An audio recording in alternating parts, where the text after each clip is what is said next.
In this video, I'm gonna teach you how to play Project Mujutsu Hollow. It's a very easy process, so make sure to follow along. In this video, I'm gonna give you instructions on how you can become a Hollow in Project Mujutsu. Keep in mind that this is going to be a very simple guide, and while it is possible for you to change the clan or race that you choose after you start, for the most part, this is going to be paid. The first time you join Project Mujutsu, you will be able to choose freely. So in this example here, I just created a new save file, and I'm gonna be walking towards the place in which you will be able to change to a Hollow. So as you can see, if you interact with these NPCs, they will offer you to become different paths. So as you can see by this dialogue, I'll be able to proceed and see what this one has to offer me. So if you talk to Aizen, he is going to offer for you to become a Hollow. All that you have to do here is click yes. For this video, I'm going to click no, and I'm going to talk to the other ones so you can see your other options. Like I said, it is still possible for you to change this later, but for the most part,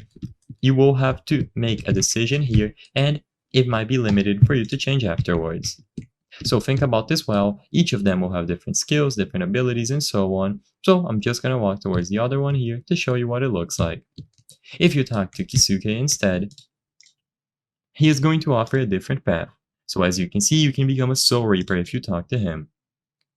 Finally, there's one more path if you go down here and you follow the yellow or white light, where you will be able to become a Quincy. So you can choose whichever one you prefer, but for the focus of this video, if you want to become a Hollow, you just have to go over to this first icon in red. They are going to be flashing if you join a new save file, so you don't have to worry. You will always be able to find it close to spawn, and whenever you start a new save file, it is going to be an option. If you wish to change later, like I said, you might have to go over to the shop and choose to reroll it here.